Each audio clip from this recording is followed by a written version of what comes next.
Ia mua lava o na ale li inga i atua lo na lofa mo na malei. O whapea o na malutia ai lo o tosu fua o na tātou wola. O nei tai au, sa patu i o le atua, o te whātārofa lo ia tuai le mamalu le awhia o tātou whaatasi ai le netu la, mai tu e wha o le kolope. I nuu mana le whanga, ka le sia fia, mamalu fo i au whaina lueno pa ia le atua. Ia manisi fo i oro whaapeona nātou whaalongolongo mai, i le nei o kalame, o whaasala wina i runga o pena te whailani. O te whaatalofa atu fo i se mātou kālesia Sacramento, whaatai le lofo le tua o lo maua pe i tātou le manuia, ma te tausinga, ma te mofia o le tātou o o Jesu. Ara netu la o te karia o ia tuai o tu umalawa i le suafa man mālo o le tātou o o Jesu Keriso. I stani o ilungo le nei kua kalama, le apa apeana o mai a isi upu mai a fionga le tua, e lana au auna, i sunga i le ripa i te au, i a uni sese, ma tā whā. I o le tūlako neo le atatu whaita wina i le fionga le tua, le a maua le tātou mau i le tusu whaalinga, ro mtau pe sunga whā, a rufa i upo e ono ma fitu. Whaalinga suma whā, pe upo e ono ma fitu. Mā ua fo i le tasi a ngeru wa lele i le talotua ino le lani. O ia te ia le tala le lei e whaavau, e wholofola atu i nungu, o le lalo lani i atu nungu uma, mai tū a inga, mangangana ese manu. O whape atu ma le leo tele, ia o tō ma tatau le atua ma avatu i ate ia li inga, a wāwo o mai le tu waso o lana whamasunonga. Ma ia o tō ifo i lena whaia le lani, ma le whanua, ma le sami, a toa ma puno vai. I whamanuia mai le atua i te tawina lana pion whaia. Ia o le teimi neo a tātou whaalonga tu loa, i se pese whaatoa, ua saunia, e se vaenga o le au whai pese.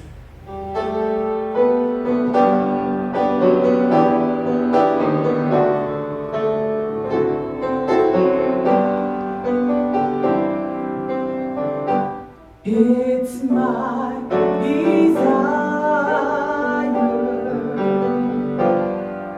to live for Jesus.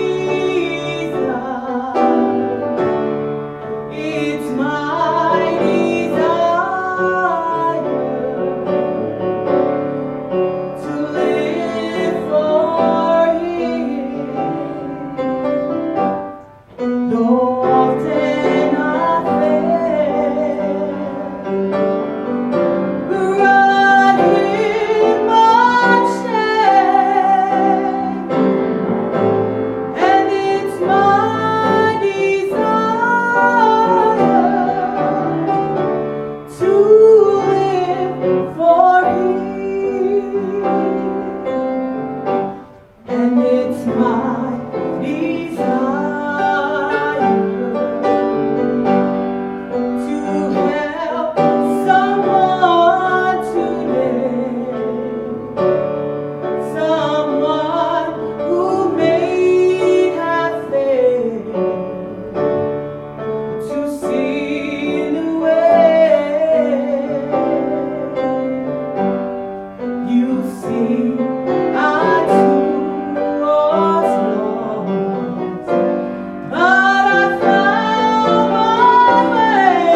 whatalofa atu ma whawhelo I atu I le la touma ua mawhai ona whaatasi I le nei tae ao sa pati o le tua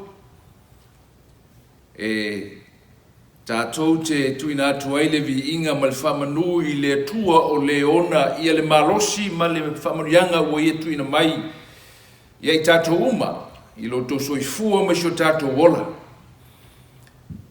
ue mai tau mai o lo iei le wha moe I se a taimi lata mai e mawhai ai ona toi whatasia le ainga o le tua ai mauti noa I le wha moe e leo toi umi se taimi ona tātou toi whatasi lea ma toi mafuta whatasi le whanau o le tua I lona malu pa ia e tātou te fia ma o tātou oli e whamanu ia te ia o le walawina I tātou I o tō mai le whalo Iova e tātou te tāpua I mawevi ia tua ia te ia I le menei I le nei no fuanga e ta ua o le malu le tu o le toi umila stemi on tātou whelua I le lo mai te watu ua mata ona sitia ia le sa ia po o le tūlanga o lo iai ia le nofu fale o tangata awa ia le whaamai lo o alu nei ai whaamoe o le mawhai o na toi so longa le lei ia tawalumanga o le soifuanga le nei ia e toi whaatisia le ainga o le tua te tonu o loo iai le whaamrianga le tua I loto soifua ma sio tātou wola ia e le ngāte lea o tō tālo sanga e mwhai ai o na whaamalo sia le nganga tāpuai ia whaatasi ai ma le oli sanga ma le vi inga e tātou te moli mawai I le lalolangi o lo lātou moli mawina ia le tala ina o le tala lei a waife mele fiompa ia le tua e le aise se upenga o le tala lei e fuifua e au noa ma se ia e maua mai lona winga a lafo le upenga o le tala lei o le whapea o na maua mai I le whaalumanga ia po le ni ia o le whaiva o le tala lei o la ustalo la ia ma le whaamuimonga le nes sapati I whapea o na whamanuia tele le tua I le tātou mafutanga o le puno mai o tu wau o le taiteina I le tātou mafutanga I le nei sapati po le tātou whiau whapatoa I se talo le tuai o oe o le tua manu malo o oe o le tua sila o oe o le tua tali te talo tali manao a o mato iai I taimi whaiwi o le nei soifuanga ma nei laulangi o na o oe mato te vaai taulai atu iai o na o oe e te whamanino ina I o mato mafau maloto upu ma o onga ue whaino mai Wau mato wo o yaso whai ngata a whai ele ai ele upo le tuo le whapeo na whapongi sa ina I mato mo mato se ai I le larolangi ua fulisia I fe au ma o onga se al ti Apollo pe te yane le tua o lo e whaatasi ai mato e ala le wahang pa ia e ala le tus pa ia e ala I angelu ele mawa aia ale tua e mawhai ai ona whaino ia te mato le ala e ao no mato ui ai whamanuia mai le tua I le folofoloina o le upu I le nei tai au I lo suafa Yesu uwala awa tuai nei Amen o se whearu fia whiwhilia mo I tātou I le sapati le nei o le awhapea ona au mai le tusi o ngā luenga o lona mata upu e luas fulmalevalu o le vaenga muli lea o le tusi o ngā luenga o lo whapea o na whaamaumawina ai I a wheau ma ngā luenga ma le mana o le angpa I en whauna ina ila o apostolo ina I mwhai ona tala ina le tala lei o le vaenga lea o le ngā luenga mta upu e luas fulmalevalu o ina o lo au mai e se wheau e mawhai ona whaama lusia I tātou I le soifuanga ma leo langa o lo tātou iai. Pe a whaitou te maitau mai I le whaasisio manga o lo tātou o langa. I mea o lo tutupu I le wha matalaina ia ma le wha ilo mai ia i la tau o loo wha matalaina ia tala o mea tutupu o le tātou o langa. E mawhai nei mai tauina e wha ngai e tia ma maniti o tātou tino i le o tia ma lo tātou ai atu i le tūlanga o iei lo tātou lalolangi. O le lalolangi le nei o lo tau soifua mo tātou ola ai, ua ose no foanga ua iai ia le wha polenga ia ma iai ia le matau, e tau wha matau, ina ia o mai ia le fefe ma le ato atu vale i o tau finangalo mo tātou loto, e fōlinga mai, ua o tātou va aia ma moli mawina, ua leo to e saunga le mū le lolangi e pei ona o tātou iai. Woe le whanau o le tua. A whai ua tātou mai tawina ia le uti ma le pupuu ia ma meolo tutupu. E te tau ona whatau ina e tātou le tau o le ola. Le taua o le wha moemoenga. A wana o le pau le nā o le vaenga e mawhai ai ona maua ia le wha moemoe o le whanau o le tua. Ona o meolo tutupu i lo tātou laulangi. Ia o loo tātou mai tawina o wha salalau mai, wha salalaunga. Ia solo te te i lātou ua lātou le aloa ia le tūla fono. I lātou ua ia i lātou ia le anganga o le fau vale, ma le anganga o le taui masui. O lo tātou mai tawina ia le tātou laulangi ua sui. Wa leo to iai le soifuanga pulea le leima le taualoa e whaalolo ngia ai ia halo le tulafono. Aise a wafoi ua wa leo to e whaatawa ina, wa leo to e talitunuina e tangata lau tele ia tai o malo, po ila tau tu ina tu iai ia le whaaloalo ma le manat ma le whaia ea la tau te pūlea tū la fono. O no o vevesi lo tātou malo Amerika nei ia a o mata maile la lolangi.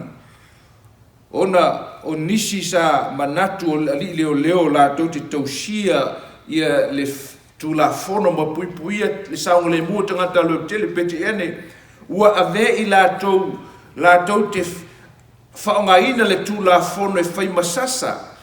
E fai mata, e fai maawala la tau te pule ai malele ai o se whau tauta. Wa la tau pulea ia le soifuanga lau telo tangata e whaunga ino le tūla fono. They use the excessive authority to abuse and even bring people under the seductions. And people feel uncomfortable and they rise to the occasions of taking their disagreements and rebellions of those who abuse the law. Lalolangi le nalo tato iai le teimile nei. Ua whapea ona i la tau sa tato manatu e lelo ina puipuina tato sa lotonga ua lato pule male sawa. Ua le mawhai e tātou o nalo ia le wha malu ia po le tūlafono. Ai le ngati lea. O i lātou foi ua lātou avea ia avanoa e pei o le tūlanga o tātou maitauina ia le uso le nei po o George Floyd, the gentleman who was arrested. He did not rebel. He was follow the directions. Unfortunately, somehow, some way, watato mai tawina le mena tupu maua whapea ona tūlai mai ai tūlanga o le tātou whetena inga male ita, male atua tu vale ua mai tawina ai o i lātou ua lātou leto e amana ia tūla fono ua avea le nama mea ua lātou whātino ina ile nā tūra anga sala mal pa o tangata. Ia, ua lātou susunu ina ia whale o loa fale whainga luenga, ia le ngate lea o fale official leo o latu susunu ina o ia me uma wa tato ilo ina ai. Ua le o toe saunga le mure sa ifuanga o le o langa le o tato iai. O tato watu vale mau tato manatu po o afea. O le a whātia ai le tato folaunga. O le a fia le soifuanga. O tuira mai le tui ai tato. I le neila langi. A ua folinga mai ua pū lea. E le fili mana o onga se ma le pongi sa. Le pongi sa o le tū to i lalo le tatou lalangi. O le natu mo i tatou. E fia ta ua e au mai e se manatu. Ina ima whai ona ta pena i tatou i tūlanga o loo iai le tui fuanga le nei. O le tau i vinga e manu malo ai matangi ma wha le o langa le nei. O le tau i vinga po le tapenanga e tatou te manu malo ai ia wha ma matangi o le nei o langa.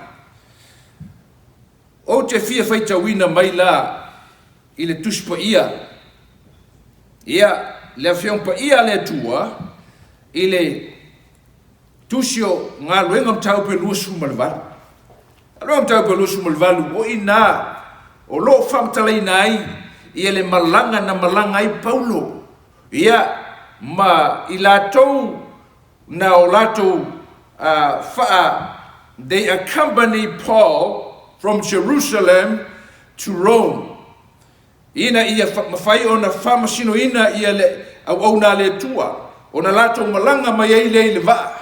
Pe te ane, ua Sofia ma ua whaina i le lātou whainga malanga i matangi ma wha. O te manatu e avea i e whainga malanga lea Paulo ia ma i lātou i lātou o fita whātasi ei ma i lātou o mōlia whaletu la whono i lātou malanga e malanga atu i Roma. Maftaia e mangalu ma whao le nei soifuanga. E awana mai se manatu mo i tātou te tā pena i tātou, i le tātou malanga o loa whātia le tātou malanga i matangi ma wha o le soifuanga le nei. Whemai lana whiongpa ia le tua o te whiwhaitawina. Whemai ina ua malanga atu i lātou ma ua a whātia le vaa ua o ina malepe ma toe a ngoto whemai o na wha ma losi au dola au no le tua i a Paulo i le lato au malanga. E le ngato o fita, e le ngato le au vaa a ua whātasi ai ia ma pango tā o lo mo lie ave whairo lato whamsinonga i Roma. Not only Paul, but the sailors, but also the government officials who accompany Paul together with the inmates or those who are being accused to be a judge or stand before the court to find justice. Ina imwhaira lato sa ilia le whamaoni o lato molianga. O na aro lato malanga, whamena whamtelanga le tuspa ia, imwhaina mai tawina, i le nei tala mata ngō fie, i le mta upe lua sumalfitu, ia malusu malvalfi mai ua malepe le lato wa.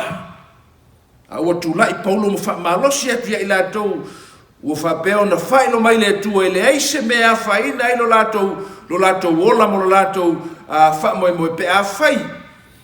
E lātou te tū mau le wā, o na tau nuu lea o le lātou vae, o le lātou fōlaunga ina ua malepe le lātou vā. Whamai lānu na taupu le lusu malvalu.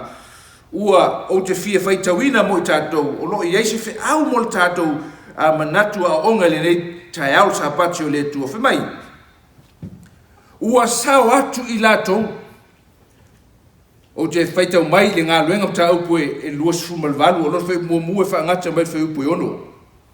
Ua sao atu i lātou, o nei loa lea, o me lita le ingō le motu. Ua ma eu lava le alo lofa mai, o le nuu, ia i mātou. A wā ua lātou tafu le afi, matalia i mātou umalava, ona ole wanga ua toifo, male maalili. Ua whaaputu e Paulo ia a venga fafie ia mafae i le afi ona sauai le o le ngata uongo, ona o le vevela, mapipi lona lima. Fai upe wha. Ua, vaai mai le nu ese, i le mea ai o tau ifo i le lima. Ona whetautara i lea o i la atou. O le whasiota ngata lava le nā. E ui lava ina ua sao o ia mai le sami. Ai le mawhai ona le tō sā ona ola ai o ia. A ua lulu atu e ia le mefe ai i le afi. Ua le langona se le anga. Ua whaatalitali i la tau. E whaia i pe fula pe pa u i lalo ma lipiola. A ua lea i lava. Ona la tau fetala i lea ma ua i loa atu. Ua le o se melehanga i a te ia. Ona ni liwa i lea o la tau manatu ma whapeane o se atua lava ia. I lau whaafonga mai man whaitawina o le upo le tua. E matango fie ia le neifa maunga o a whionga tūsia le tua. E au mai e se manatu mo i tātou. A wā o mea ua tūsia le a whionga pa ia le tua. E au ngā lea e whaima whalea onga. E whaima manatu e tā pena i tātou. I le soifuanga le nei o lo tātou. Ola moutou soifua ai. Whai mai ua malanga mai Paulo. Ia matangata e toa lua se lau ono se furu i lato uma sai le va. Wa fatia le lato malanga. Wa o ina malepe le lato va. Peta iane lau au na le tua lo fai o ia ma wha amalo si au ia i lato uma. E iei manatu o te fia ta ua. E pei o na wha manatu wha autuina i eil tato wa o onga i le sapati nei. O tau i vinga. Ia ina ia tātou manu malo ia whama matangi o leo langa nei. The survivors, how can be a survivors of the trials and tempests, trials of this world? E whape whio na vei tātou mai matangata e mawhai o na tawivi, tangata e mawhai o na manu malo, pe a tafe mai ia matangi mawhi tāo leo langa le nei. O le tala nei ia Paulo, ia mai la tauno la to malanga. I roba ina i mawhai o na tūlai lau au na le tua i lumo whamsironga. O i la tau nei, whai mai ua la tau mata tau, ma ua o la tau whewhewhe, ma ua o la tau le mau tonu po le alfa moi moi.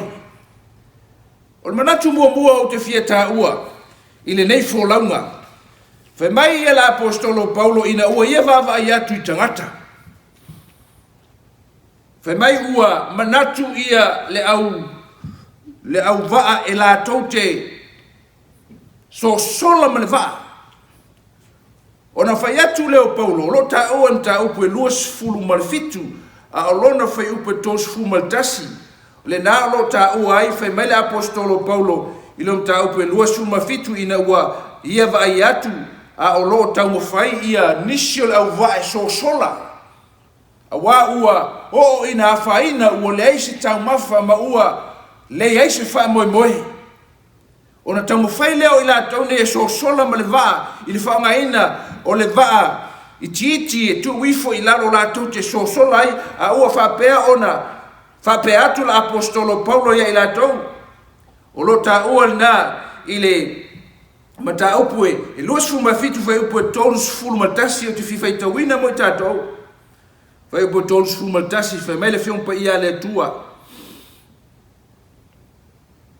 Ua fai atu Paulo i le tai o le tose lau matangata tau, a fai e le tu mau i la tau na i le waa, e le ma fai ona faa o la ina i la tau.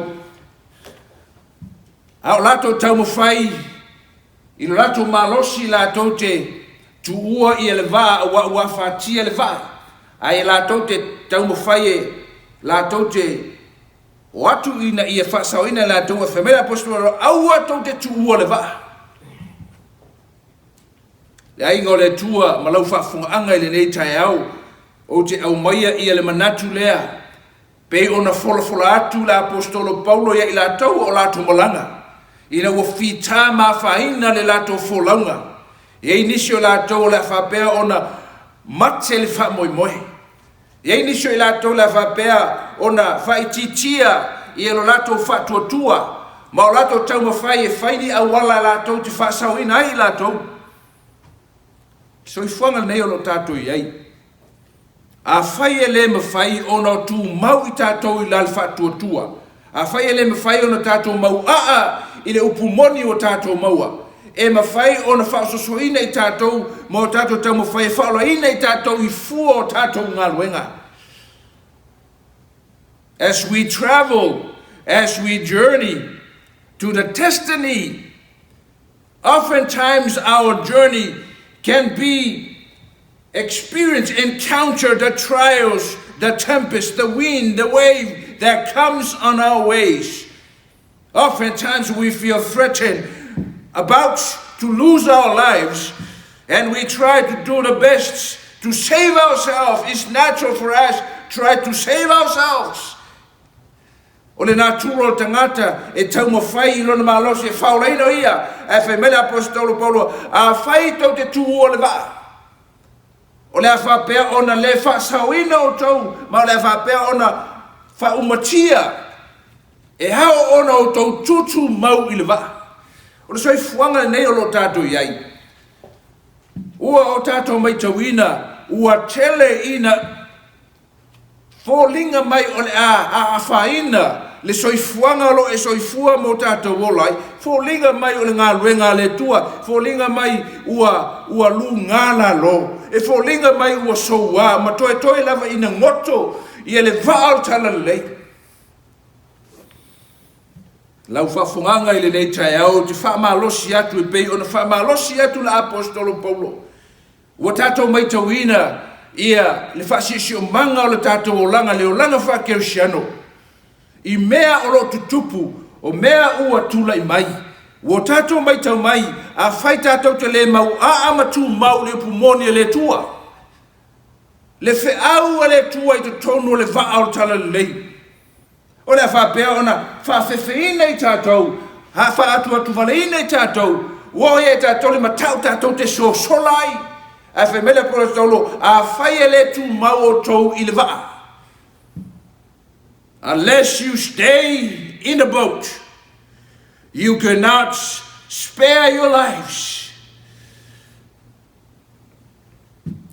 O le tasi vaenga e mawhai ona whaamalosia i tātou i le nei soifuanga.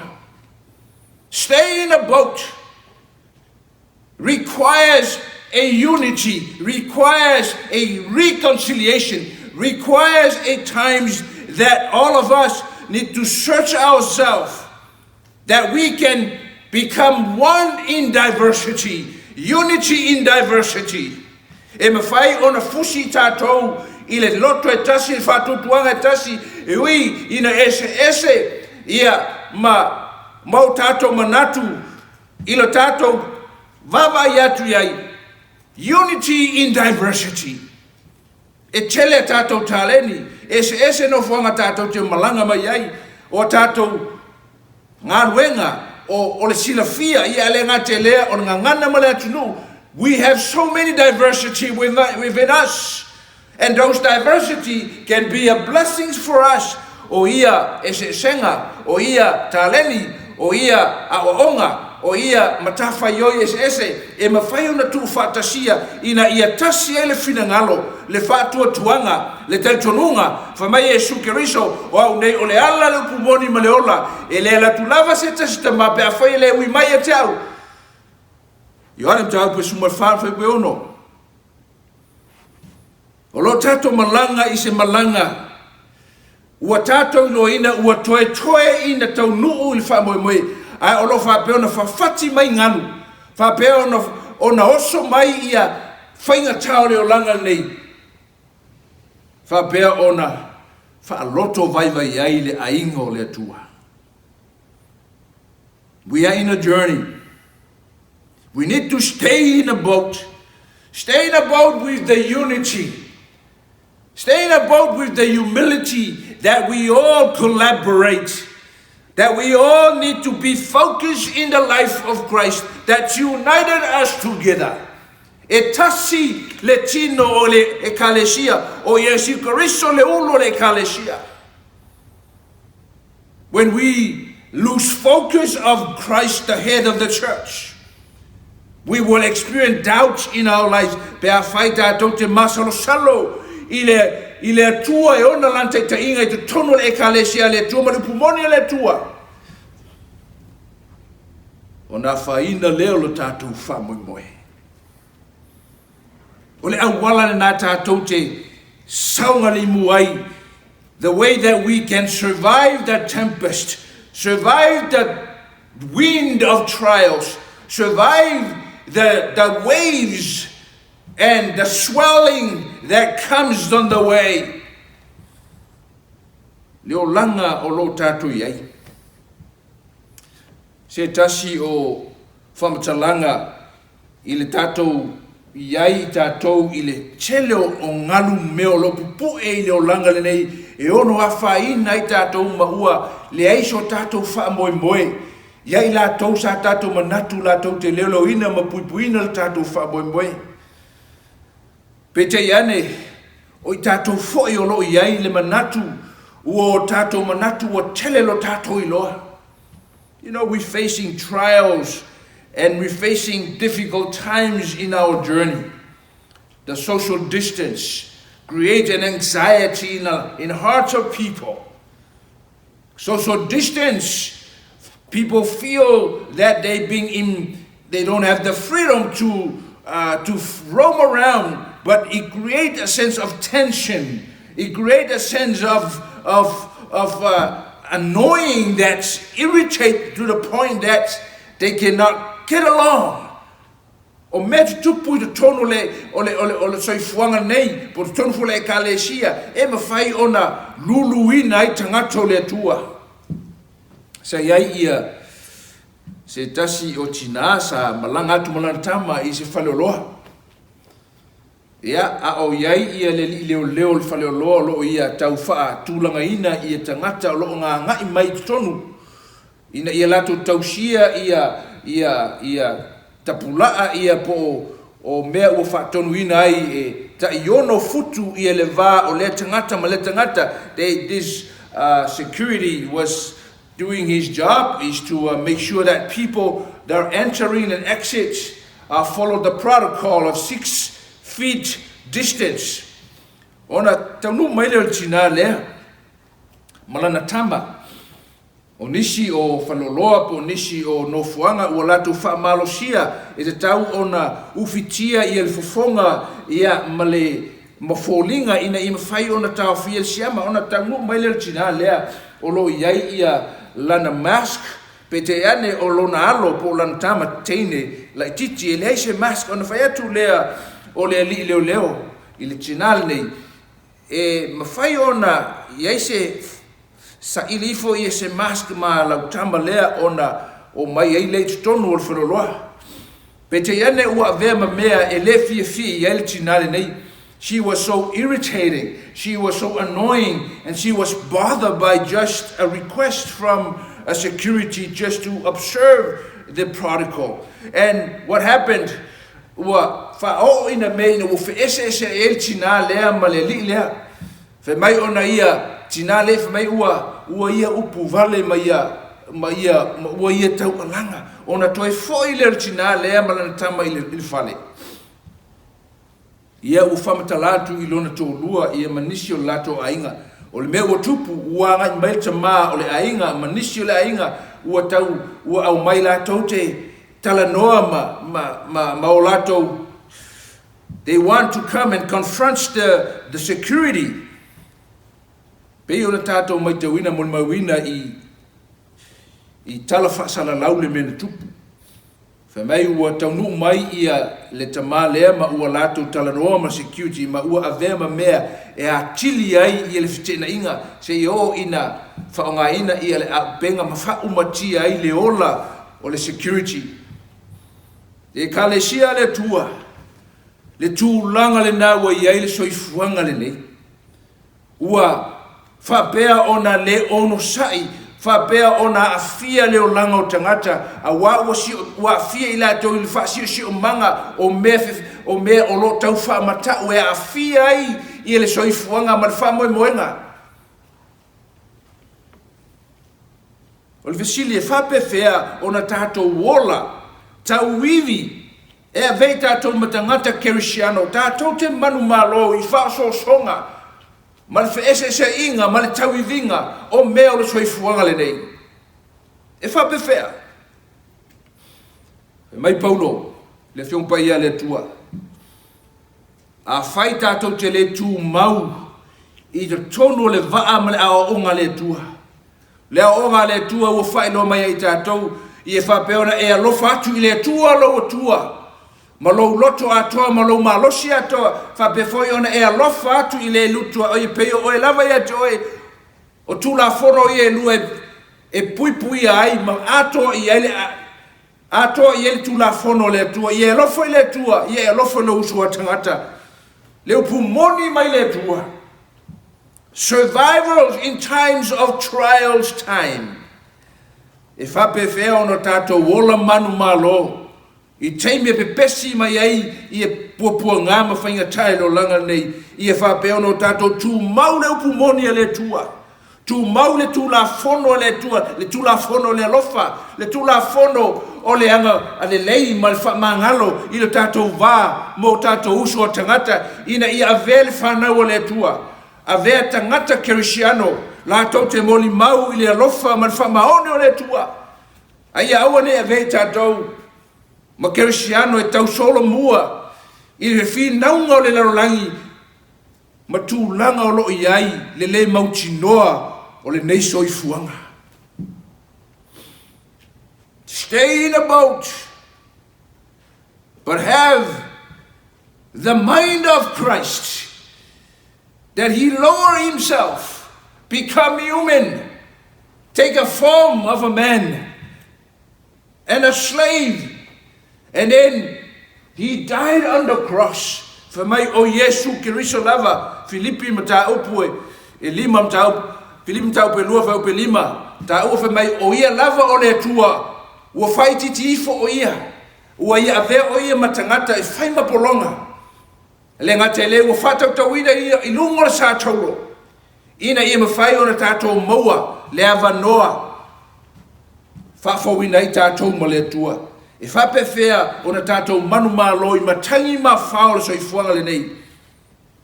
Mai paulo, i o tau tū mau le waa. I o tau loto nā tasi. Tū mau le waa o a whaina se i vanga nau a tasi o tātou loto i le upu moni le tuona ma whaile i tātou o na tātou maua. I le malosi le ono sai.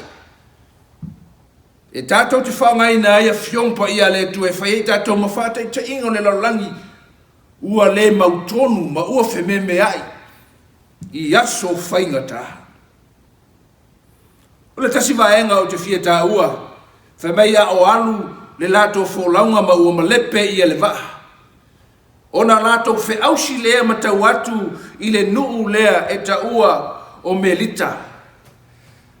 A o lato tanu watu i le nuu lea po le motu le nei, ai pe tai fōlinga mai o le motu o Samoa. Le motu e matango fio tangata e anga le lei.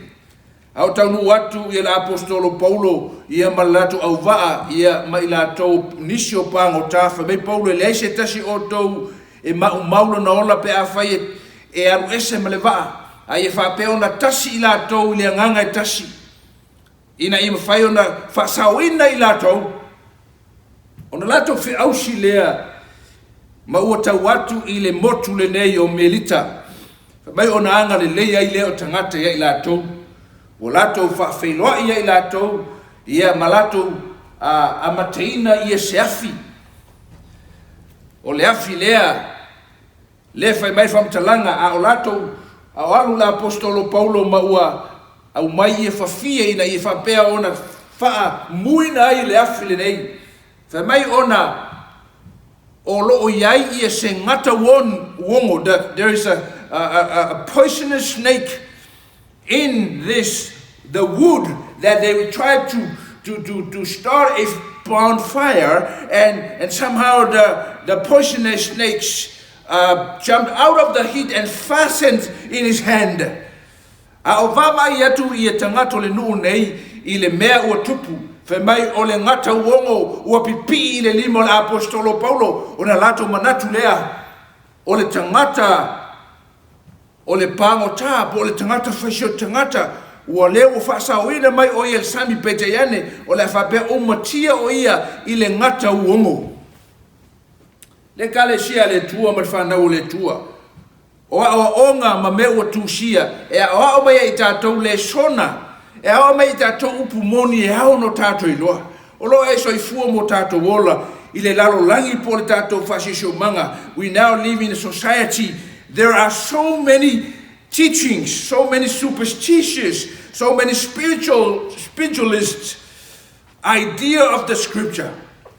E ini sio latou o lo latou manatu ia o onga se sema onga fa temoni fo linga mo ni a onga fa kersiano le soifuanga le na po tulanga le o tato iai o tato tu vai mai I le taimi ua fai mai ia nisio susuenga. There is a study that comes that we are live in now called a post-Christians.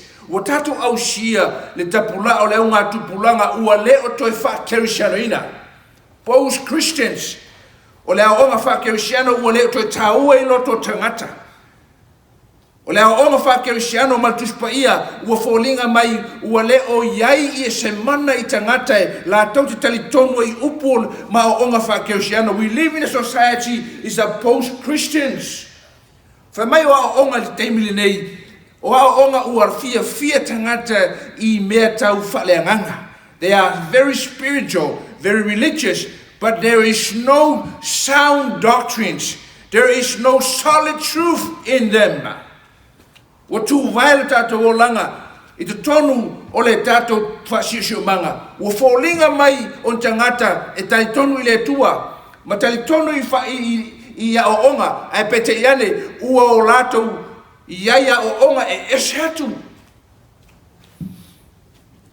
The post-Christian society, as we now, the researchers and those who study society, we arrive in a point that we do not tell what is the true Christians from those who believe in pluralism. Ila tau e taitonu isi e tua. Whai mai ia tustu singa whamamunga. Pe te talitonu ia puta, pe te talitonu ia Mohammed, pe te talitonu ia Yesu, it doesn't matter. Po ai lava e talitonu iai, o loo iai ia se me mawhai ona au ngamo oilo o langa whalenganga. That's all it counts. Se ivanga na lap, se iva a polealo whatutuanga, ele taua na a whai ese le sona mo e. That's all it counts. The truth that you discover in all kind of ideology, it's your own truth. E kalesia le tua. Fe mai a o tuinatu I la apostolo Paulo I fafie fe mai ona iai leo le ngata uongo fe mai ua fiti mai I le afi ma ua pipi ilo na lima o vava ai tangata ma o lato manatu o le tangata fasio tangata po le tangata fōvale po le pango tale nei ai o le awhapea ona wha umatia lo na ola pe ea lipi ola e ala lea ona ua iaile le ngata uongo iate e pete iane whai mai e le ia whaina le apostolo le ona le tua I le ngata uongo a ua ia luluina le ngata I te tomu le afi e me whaino whape atu iate o tau o lo iai whali liwinga tangata la tau te mata mai pe moni pe mamana ia leolanga wha kerisiano I ese swinga e mawhai o na manu malo e tangata kerisiano I mea leolanga nei o le toftofonga nei lo ele upu moni ma tangata moni o le tua. The test of the real Christianity, the test of the real truth that you have, whether God can use miracles in our lives. Pe whaunga ina I tatu ele tue whai eni vavenga. Awa fo ele tue ua leo te talia tangata. We live in a society, the power of the word no longer has power to grasp the hearts and mind of people, but they look at miracles, they look at experience, they look at actions that has a transformation power in the lives of people to tell the story of who they are. Watato tu vai mai ile ranga taimi o soifuanga nei. Wale tu tau e tangata le upo le tua. Ai fai mai te tau ona fua mai ai tātou le mana le upo le tua. The power of the words shall be manifested in our lives. That words and deeds has power to bring transformations and make people point to God. Ikalesia le tua. Au alu le tātou fōlaunga. Ua soa le tātou fōlaunga le matangi mawha. We become a survivor by standing in the boats, stay in the boat, remain on the truth. But also, we need to demonstrate that the survivors is the truth that we discover that set us free, that the truth that bear in our lives has power to translate and have meaning to testify in the lives of people. E te tau ona fua mai, le upu moni ai tātou, I o tātou o langa, ina ima whaina li iua nisi I le atua. Whamila whiompa ia le atua, o te whiwhai tawina ma le tusi o lua le Timoteo. Lua Timoteo, ma tā upu e wha o lo I ai whetalainga nei a le atua. I taimi whape nei yaso whainga tā o le soifuanga lo tātou iai. Whamila whiompa ia le atua. Na tusi e tola apostolo Paulo lo na talifa le nganga o Timoteo I le kalesia e Efeso. Fa mai whamtalanga a Paulo lo na talifa le nganga fi tau I ma le soifuanga ma le taimi o lo tato iai. The post-Christians, people do not believe in God anymore. Any kind of gods you have, it's okay. As long as there is a transformation, there is a form of truth in your lives. We live in a pluralistic, we all live in a relativisms. Every truth belongs to you, but as long as it makes meanings and has a transformation power, ia tātou wola, I le upumoni lo tātou iai, ina ima whai ona ia le mana o le tu e tō sina mai e tangata. Whaile whiumpa ia le tu o te whaitawina, lua le Timoteo mta upu e wha, alon whai upu e lua, se i whangata mai whai upu e wha. Ia e tala I atu le upu, ia e wha malosi I ona po e taunga le muai. Maona aso e taunga le muai. Maona aso e le taunga le muai. A ia e wha tonu atu, ia e ao I atu, ia e apo I atu ma le ono sai uma atoa, ma le atoa toa. A wā e oo I ona po la toute, le mawhawhai ai ona talia le mata upu le ola. A ua tusa mau lātou lava tu ina nau. Lātou te whapoto poto a o mo I lātou ina ua wheu o lātou talinga. Lātou te lili vau, lātou te liliu esfoi o lātou talinga I le upu moni. Ai liliu atu I tala o le vavau. A o oe ia e wha uta I me uma. Ia e ono sai I me tinga ai, ia e whaia le ngā luenga o le fola le tala le lei, ia e matua whai wina lo whaiva. E kalesia le tua, whamele apostolo Paulo ia Timoteo. O aso taunga le muai, ma aso e le taunga le muai, a ia e fola le upo le tua, a wao e o iaso whainga tā, e o mai e tangata, ua wheu o lato talinga, e le te fifa alongo le memoni, a ua lato talia upu tu, ma upo le vavau.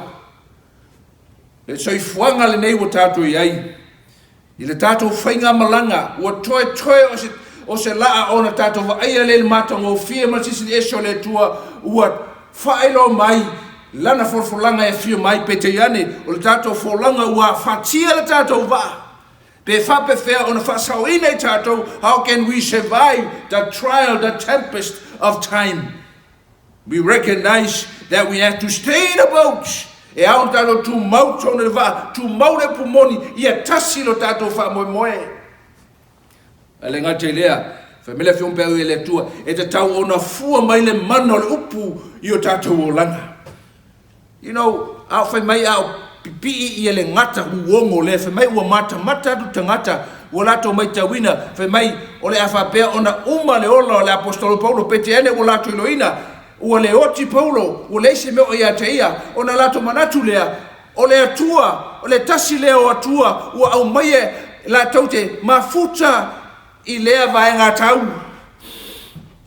I kalesia le tua ua manau mia i tātou e le tua.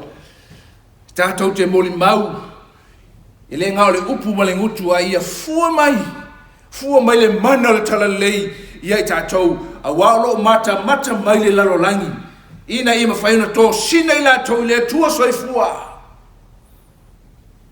mai le fiong pa ia le tua o au nei o le vine a o la o tau o le vine pipi mai ia te au o le awhapeona fua tele mai o le awhapeona fua mai le mana o le tua i o tātou langa pēr tātou pipi ia Iesu Keriso le vine o le awhapeona fua mai le tātou o langa whakerisiano pēr whai tātou pipi le vine o Iesu Keriso e ma mana i mea tātou te whaia a wa olo mata mai le larolangi e kalesia le tua e whapewhea ona whaasauina i tātou whapewhea ona avei tātou mai lātou e tawiwi yasu whaingatā ma asu matangi ma mawhai ona tātou moli mau ma whailo atu le tua o le langi lea awa ua o yasu whaingatā. The post-Christian society we live, it's very difficult for us to preach the word of God because people of the world have no capacity, have no background to understand the truth, but they are searching and looking for the transformation power that comes out of the life and the faith that we live. Talo ina be fai on fam wi ale tua ya to le tasi vaenga lo ta u le tato maftanga pol tato maule ne lo fam mafaina fa mai ua le ngata uanga le tangata o le nu le nei o melita ile apostolo Paulo mai la tona o la to malanga ai fa mai ua ave Paulo ma se tasi e na te fa tala ina le tala lei ma awina atu le tala fa tanga le tala fa moi ma ua ni u ai tai o le nu i la tolo i tono o le nei motu o le nei no fuanga e kalesia le tua a fe meme hai le tato lalo langi a o lato finau a o lato sa ili po fea e me fai ona fa tau no fa vai e lo lato fa to tuanga o te mana fai no atu ia te o tau i o tato tutu maule upu moni le tua o valawina i tato i fa pe ona fua mai i tato fua o le mana o le upu o le tua e li ua i tangata i e le ngata i lea e ma fai ona tato moli mau mo le tua moli mau mo le tua so se mea tato te iai le nei manatu po le nei a fionga tusia le tolo ini manatu ia se tolo e fa pe na veita to how can we become a survivors in trial times mo e tato tu mau ile upo le tua tu mau le fa tu tuanga lona lua e fa pe ona fua mai le mana le upo le tua yo tato o langa e ve ai tato ma moli mau e to sina inisi le tua ele ngate le ia tato famarolosi ile moli mau ma le anga le lei fe mai ona ratu le Paulo ua anga le lei atu ile tai o le nu o milata le ngate o famaroloina ia ngate lona ainga ai fe mai ua ia moli mau e tu atu le ava no la to te au ina ai matania ina le fal tanga le upol fal tanga e ina fainga tale o langa lo tato iai e me fainga la ina tato le tua e fai tato ma ave fe au e vai tātou ma awala a wina tu ai whaora tanga inisi. O le nei soi fuanga tātou ainga ma tātou whanau a wa ua tātou ola mo tō soi fua isi o langa whainga tā. Ia whamanuia le tua i ato e. Ia whamanuia le tua i lau whafonga ma ia tā pena ino e. Tā pena ina i tātou. Ia ma whai ona a vei tātou ma tangata feeling the survivors the survivors, to declare the glory of God and the power of the gospel for the world who is dying, searching for truth. Le lalolangi ua tauau ina mou o lo lato sa ili le pumoni le tua. Ina ia mawhai ona whaola ina i lato i le langi maleola e whawaba. Whamaria le tua e lau whafunganga, whatau ina upo fiong pa ia le tua, a le ngate lea ia maua i tātou le file mua Kristo. Tātou te moli mawai mo ia mo langi maleola e whawabau. Le whai tātou le tua e whamanuia i lo nuu. A o mātou whememe a i meo leo langa le nei. Pe te iane le tua i a mātou wola e tū mau le upo le tua i te tonu o le ainga o le tua. I a mātou wola e moli mawatu le mana le upo le leo lo mātou maua. E mātou te la unga i naima whailo atu lo silsili ese. Whaftai whafonga mai lo suafa Yesu o mātou wola e valaua tua i nei. Amen.